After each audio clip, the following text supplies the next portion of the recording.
22장 10절 말씀부터 봅니다. 신약 422페이지입니다. 요한계시록 22장 10절 교독합니다. 또 내게 말하되 이 두루마리의 예언의 말씀을 인봉하지 말라. 때가 가까우니라.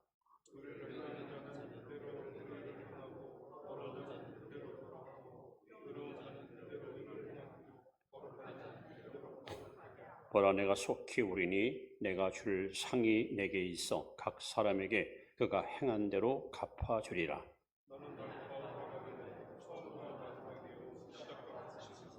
자기 두루마리를 빠는 자들은 복이 있으니 이는 그들이 생명나무에 나아가며 문들을 통하여 성에 들어갈 권세를 받으려 함이로다.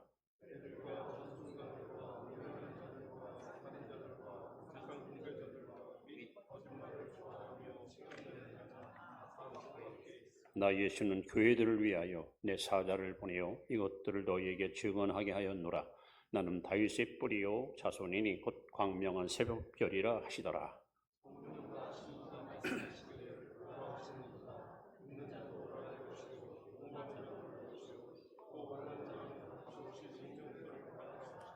내가 이 두루마리 예언의 말씀을 듣는 모든 사람에게 증언하노니 만일 누구든지 이것들을 위해 더하면 하나님이 이 두루마리에 기록된 재앙들을 그에게 더하실 것이요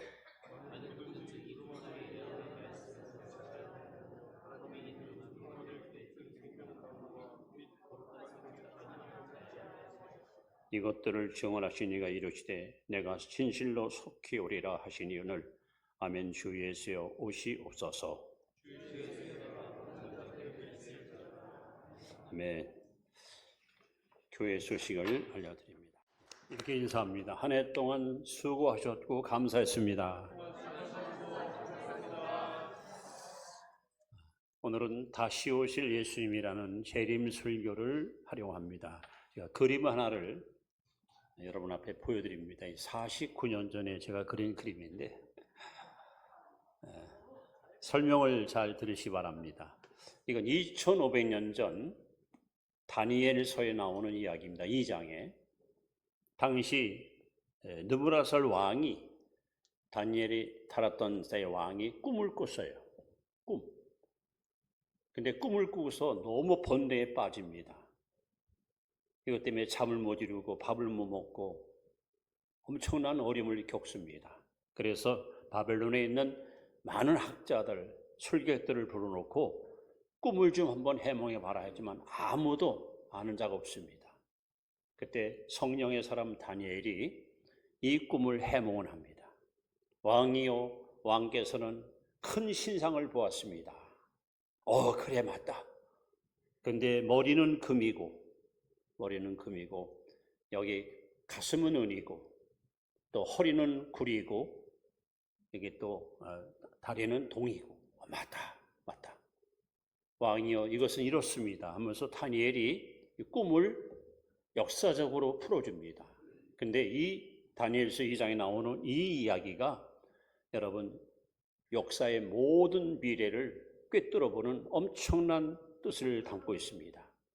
이것을 다시 해석하면은 금머리는 바벨론이야. 바벨론 나라를 상징합니다. 그리고 바벨론이 무너지면서 페르시아 파사, 페르시아 나라가 은 나라가 등장합니다. 페르시아가 무너지면서 헬라 제국이 등장합니다. 헬라가 무너지면서 로마 제국이 등장합니다. 그리고 이 다리에 보시면은 철과 흙이 섞여 있습니다. 이것은 이 마지막 때에 지구촌에 지금 80억이 살고 있지만 유실론자, 무실론자, 공산주의, 민주주의로 이게 사상으로 갈라져 있는 이런 시대를 살아갑니다.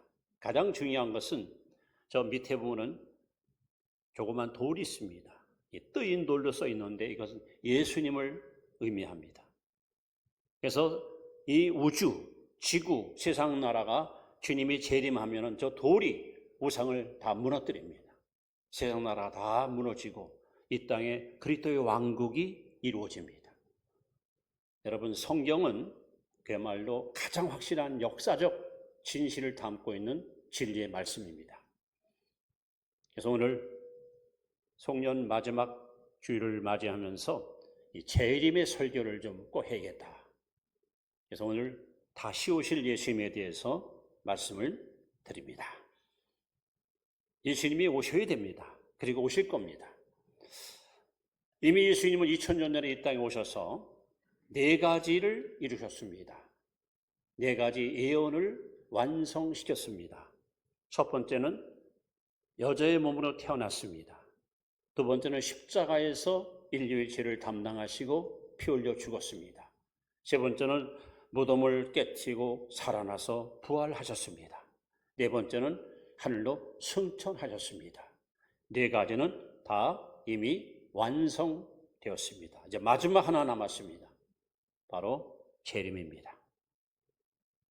지금 온 인류는, 온 역사는 예수님의 재림을 향해서 달려가고 있습니다. 우리는 아무리 나라가 힘들고 세상이 죄악으로 가득 차더라도 희망을 갖는 이유는 주님의 재림 때문입니다. 그분이 오셔야 우리가 원하는 공의의 나라가 이 땅에 이루어지고 그분이 다스려야 우리는 진정한 행복과 평안을 만끽할 수가 있습니다. 자, 그렇다면 왜 예수님이 오실까? 왜 오셔야 될까? 그 이유를 오늘 계시록 22장을 통해서 말씀을 드립니다. 첫 번째는 예수님이 오셔야 여러분 구원의 완성이 이루어집니다. 자, 14절 말씀을 함께 읽습니다. 시작. 자기 두루마리를 빠는 자들은 복이 있으니 이는 그들이 생명나무에 나아가며 문들을 통하여 성에 들어갈 권세를 받으려 함이로다. 예수님이 오셔야 우리 구원이 완성이 됩니다. 여러분, 구원의 3단계가 있어요. 과거 구원이 있고 현재 구원이 있고 미래 구원이 있습니다. 신앙의 3단계가 있습니다.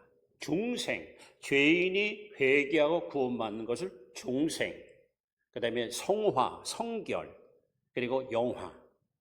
지금 저와 여러분들은 거듭난 사람이고 지금 성화의 단계에 와 있습니다. 그리고 오늘 본문에 보시면 두루마리를 빤다는 얘기죠. 두루마리를 빤다는 게 뭘 의미합니까?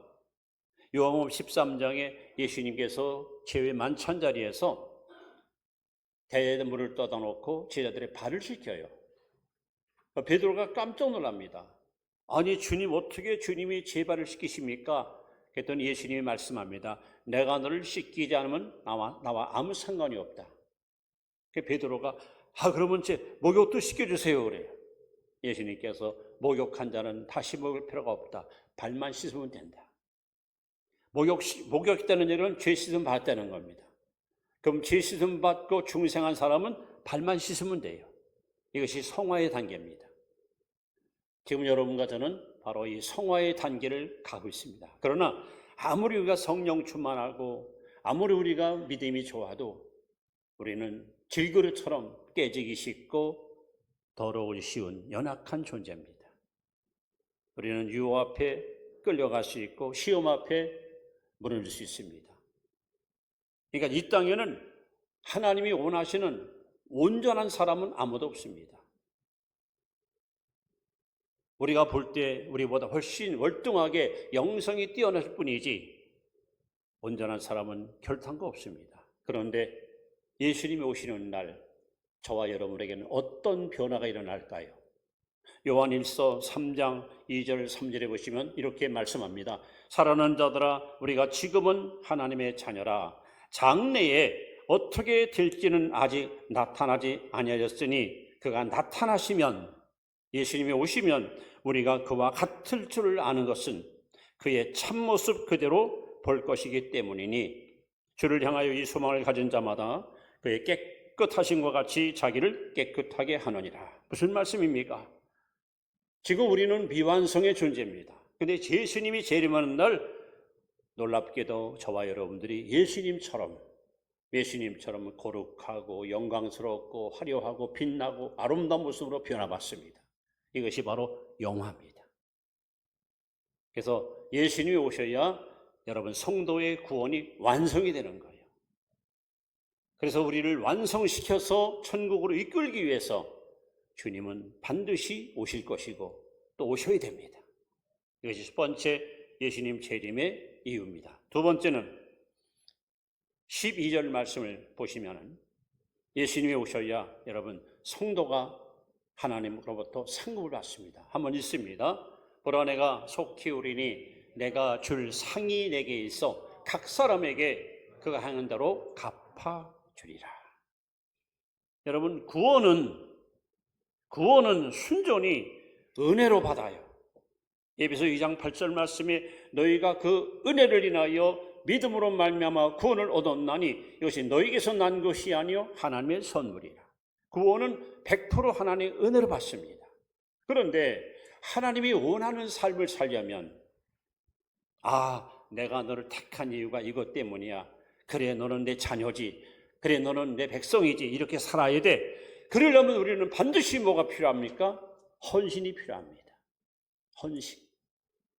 로마서 12장 1절 말씀에 너희 몸을 하나님이 기뻐하시는 거룩한 산제사로 드리라 했습니다. 그런데 많은 사람들이 구원받아서 하나님 자녀인 것은 기뻐하는데 헌신을 주저합니다. 왜 그럴까요? 일단 헌신한다 하면은 손해봐야 됩니다.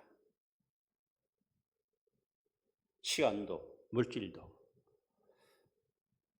희생이 따라옵니다. 수고가 따라옵니다. 사람들은 그냥 부담 없이 예배만 드리고 그렇게 살려고 합니다. 문제는 뭐냐? 주님 재림할 때에 헌신한 자와 안 한 자에게는 극명한 대조가 일어납니다. 상급을 받느냐 못 받느냐. 여러분 구원받는 사람에게 심판이 있을까 없을까요? 요한복음 5장 24절에 이렇게 말씀합니다. 예수께서 가라사 내가 진실로 진실로 너에게 이르노니 내 말을 듣고 나 보내신 믿는 자는 영생을 얻었고 심판에 이르지 아니하나니 사망에서 생명으로 옮겼느니라. 구원받은 자에게는 심판이 없습니다. 그런데 있습니다. 고린도서 3장에 나옵니다. 공력 심판. 행한 대로 갚아주는 거예요. 똑같은 교회를 다니는데 피곤한 몸 이끌고 새벽에 나와 깨어 기도하는 사람과 한 번도 새벽을 깨우지 못한 사람하고 똑같이 취급한다면 새벽 기도 나올 이유가 있습니까? 똑같은 교회 다니는데 자기 모든 것을 아낌없이 하나님께 드리고 심지어 재산까지 팔아드리는 이렇게 헌신하는 사람과 인색해서 아무것도 바치지 않은 사람하고 똑같이 하나님 취급한다면 우리가 무엇 때문에 여러분 헌금하겠습니까? 똑같이 교회 다니는데 절제하고 그리고 정직하게 살고 양심을 따라서 선하게 사는 그렇게 사는 사람과 마음대로 사는 사람과 똑같이 취급한다면 우리가 무엇 때문에 선을 행하십니까? 여러분 공력 심판이 기다립니다. 여러분이 주를 위해서 흘린 이 눈물과 땀과 모든 희생에 대해서 하나님이 보상하십니다. 이것을 성경에는 면류관으로 씁니다. 면류관. 저는 개인적인 바람이 있다면 저희 교회 성도 한 사람 한 사람 주님 앞에 나와서 천국 가도 주님 만날 때 여러분 머리에 다 면류관 쓰고 우리가 기뻐로 만나야지. 타교회 신자들은 면류관 쓰고 하나님께 영광과 찬양 올리는데 우리 교우들이 면류관 쓴 사람이 없다고 하는만요. 이건 얼마나 서글프고 안타까운 일입니까? 성경에는 우리가 받을 면류관의 이름이 종류가 다양하게 소개됩니다. 고린도전서 9장 25절에 보시면 썩지 않은 면류관이 있습니다. 썩지 않은 면류관. 이것은 주님을 위해서 주님의 나라를 위해서 절제하고 스스로를 갖다 억제하면서 사는 이러한 사람에게 주는 면류관입니다. 또 기쁨의 면류관이 있습니다. 기쁨의 면류관. 이것은 주를 위해서 많은 고난을 당하거나 희생을 받은 사람들에게 주는 하나님의 상급입니다. 또 생명의 면류관이 있습니다. 죽도록 충성한 자에게 주시는 하나님의 상급입니다. 의의 면류관이 있습니다. 믿음을 지키고 선한 싸움을 다 싸우고 끝까지 완주한 자에게 주는 면류관입니다. 영광의 면류관이 있습니다. 충성을 다하고 직분을 감당자라여 하나님께 후회 없이 살았던 자에게 주는 상급입니다. 여러분의 모든 행위 하나님이 다 보고 계시고 알고 있습니다. 여러분의 남부르는 눈물과 수고와 희생 하나님은 다 기억하십니다. 그래서 주님 오시는 날 극명하게 상급을 받지 못하는 부끄러운 신자가 있는가 하면 상급받고 면류관 쓰는 성공한 선노가 있습니다. 여러분 어느 편에 쓸 겁니까? 이 땅에 사는 동안 할 수 있는 대로 여러분 주를 위해서 더 많이 헌신하고 충성하시고 봉사하시고 섬기고 사셔서 이후에 주님 만날 때 한 명도 예외 없이 우리 주님이 주시는 면류관을 다 받아 쓰고 하나님께 영광 올려드리는 그런 보배로운 성도가 되시기를 주의 이름으로 축원합니다. 세 번째는 예수님이 오셔야 하나님 나라가 실현됩니다. 비로소 하나님이 다스리는 하늘나라가 실현됩니다. 요한계시록 22장 1절 5절 말씀에 보면 너무 자세하게 소개됩니다. 한번 같이 보실까요? 22장 1절 같이 읽습니다.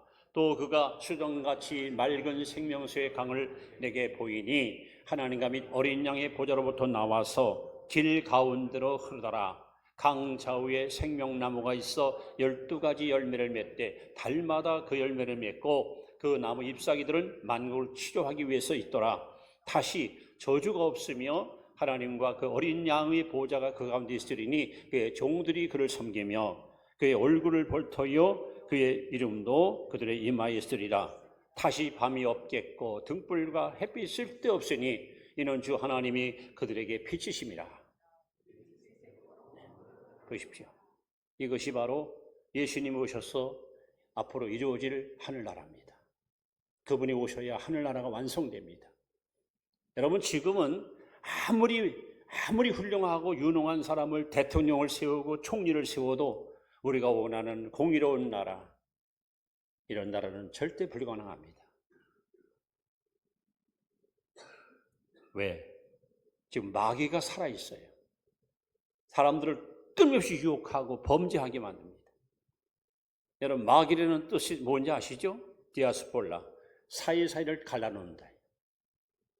지금 이 나라의 원수 마귀가 여당과 야당을 갈라놓고 지도자와 백성을 갈라놓고 목회자와 신자를 갈라놓고 아내와 남편을 갈라놓고 끊임없는 분쟁과 끊임없는 분열을 지금 사탄이 조작하고 있습니다. 사람들은 그걸 몰라요.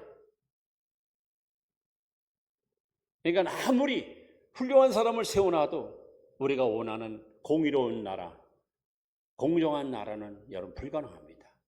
왕이신 예수가 오셔서 그분이 통치하는 나라에 우리가 백성으로 들어가야 우리가 원하는 진정한 평강의 나라, 공의의 나라가 실현될 수 있습니다. 우리는 거기에다 희망을 거는 겁니다. 여러분 이 땅에서 너무 정치, 너무 경제에 여러분 기대하지 마세요. 기대가 클수록 실망이 커요. 그러나 예수님께만은 기대를 가지십시오. 그분이 오셔서 다스리는 나라에 들어가서 그분의 다스림을 받게 되면은 우리가 상상할 수 없는 어마어마한 평안과 기쁨을 누리는 마음껏 노래할 수가 있습니다. 주님이 오셔야 하나님 나라가 실현됩니다. 예수 그리스도는 만왕의 왕이십니다. 만주의 주님이십니다. 오직 그분만이 공의와 사랑을 가지고 가장 공정하게 다스리고 통치하십니다. 그리고 그분이 다스리는 곳에는 언제나 의와 평강과 희락이 충만한 삶을 누릴 수가 있습니다. 그래서 우리는 예수님이 오시기를 고대하고 사모하는 겁니다. 네 번째로 주님이 다시 오시면 어떤 일이 벌어집니까? 5절 말씀 보시면은 하반절에 얘기했습니다. 다시 한번 읽습니다. 다시 밤이 없겠고 등불과 햇빛 쓸데 없으니 이는 주 하나님이 그들에게 비치심이라. 그 다음에 그들이 세세토록 왕노릇 하리로다. 여러분 예수님이 오시면 우리는 그냥 성도가 아니에요. 요한복음 1장 12절에 영접하는 자, 곧 그 이름을 믿는 자들에게는 하나님의 자녀가 되는 권세를 주었다 했습니다. 바로 주님 오시는 날 저와 여러분들은 왕권을 갖습니다. 왕권. 그리스도와 함께 왕노릇합니다. 여러분, 이 땅에 사는 동안 우리는 때에 따라서는 너무 그냥 속상할 때가 있고 비참할 때가 있고 무시당할 때가 있고 사람으로서 인격 모독당할 때가 있어요. 내가 왜 이렇게 살아야 되나, 자존심 상할 때가 있어요. 심지어 예수 믿는 이유 때문에 불이익을 당하고 심지어 왕따를 당할 때가 있어요. 남 모르게 서름의 눈물 흘리면서 어두운 그늘 시련의 세월을 보낼 때가 있습니다. 그러나 예수님 오시는 날 완전히 여러분 인생이 역전됩니다. 우리를 지배하고 다스렸던 사람들은 우리 앞에 무릎 꿇을 것이고 성도들은 왕권을 가지고 그리스도와 함께 왕으로 타는 날이 와요. 여러분, 얼마나 감격스럽고 얼마나 영광스러운 그런 모습입니까? 사람들은 이 땅에서 왕이 되려고, 최고가 되려고, 최상에 올라가려고 몸부림치고 거기에다가 인생을 걸지만 다 부질없는 짓입니다. 그러나 우리는 왕 같은 제사장입니다. 하나님께서 이미 구원받는 순간에 하나님의 자녀의 왕권을 우리에게 주셨습니다. 그래서 주님 오시는 날 이제까지 주눅들고 살고 기저고 사는 우리가 그리스도와 함께 왕의 권세를 가지고 당당하게 길을 펴고 살자는 생각. 지금은 천사들이 우리보다 위에 있지만은 주님 오시는 날 여러분들은 천사를 종으로 부여요. 이리 와봐. 신부리 좀 해. 예, 주인님, 명령만 하십시오. 여러분, 상상해보세요. 얼마나 영광스러운 모습입니까? 그래서 사도 바울은 얼마나 많은 시련과 아픔과 핍박과 고난을 받았습니까?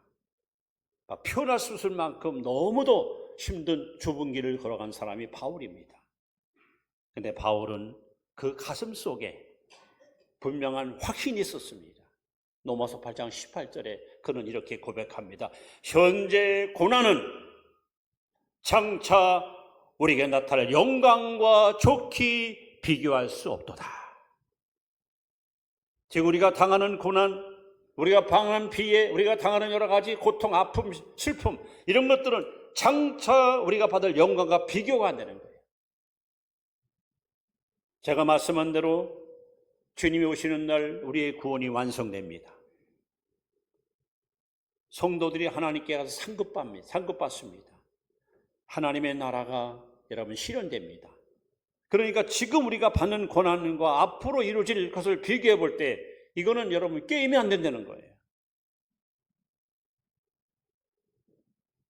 이 로마서 8장 18절 말씀은 우리 유명한 우리 순교자 주기철 목사님의 좌우명 말씀이었습니다. 목사님께서 6년 동안 감옥에서 모진 고문과 고통을 당할 때마다 이 말씀을 붙들고 현재의 고난은 장차 우리에게 나타날 영광과 좋게 비교할 수 없도다. 이 말씀 갖고 고난을 이겼고 끝내 순교자가 되고 승리하셨습니다. 성도 여러분, 오늘 우리가 사는 세상의 흐름, 역사의 흐름을 잘 보시면은 마태복음 24장에 예수님이 예고한 말씀이 그대로 실현됩니다. 아까 제가 서두에 다니엘이 보았던 환상 사진 보셨잖아요. 마지막 발가락 시대에 살아갑니다. 우리는 이제 뜨인 돌, 예수님이 오셔서 인류 역사를 다 무너뜨리고 그리스도의 왕국이 이 땅에 여러분 아름답게 이루어집니다. 그날이 되면 우리는 마음껏 하나님께 찬양합니다. 황무지가 장미꽃과 같이 피는 것을 볼 때 시온의 영광이 빛나는 아침, 우리가 즐겨보던 이 찬송가를 가지고 하나님께 나아가서 마음껏 우리는 주님을 경배할 날이 올 것입니다. 여러분, 참 시국이 힘들고 하루하루 들려오는 뉴스마다 우리 마음을 아프게 합니다. 답답하고 안타깝고 속상하기도 합니다. 그러니까 여러분, 이 땅에다가 너무 여러분 애착을 두지 마십시오. 우리 성도들의 가장 위대한 소망이 있다면 예수 그리스도의 재림입니다. 우리는 거기에 초점을 맞추고 주 예수에 오셔서 나와 내 가정과 우리 교회와 우리 민족을 친히 다스려 주시고 우리 모두 주님의 통치받는 하나님의 백성으로 사는 날이 속히 임하게 하옵소서. 이것이 우리가 가져야 될 이 시대의 가장 위대한 소원입니다. 이제 말씀을 마무리하면서 오늘 계시록 22장 마지막 20절에 뭐라고 써 있을까요? 다 같이 읽습니다. 시작. 이것들을 정언하시니가 이르시되 내가 진실로 속히 오리라 하시거늘 아멘. 주 예수여 오시옵소서. 한번 우리 크게 따라합시다. 아멘. 주 예수여 오시옵소서. 계시록 마지막 장입니다. 우리의 기도 제목, 우리의 간절한 소원. 아멘. 주 예수여 오시옵소서. 창세기부터 계시록 22장까지 기록된 모든 말씀이 성취되는 그날, 주님이 재림하는 그날, 우리가 고백할 수 있는 마지막 큰 외침이 있다면 아멘. 주 예수여 오시옵소서. 주님이 오셔야 여러분의 병들고 늙고 힘없는 모습이 예수님과 같이 영원한 모습으로 변화되고, 주님이 오셔야 그동안 흘린 수고와 땀과 희생의 대가로 상급을 받고, 주님 오셔야 이 땅의 하늘나라가 아름답게 실현되고, 주님 오셔야 여러분이 왕권을 가지고 그리스도와 함께 왕노로 타는 그럼 영광의 날이 여러분에게 주어질 것입니다.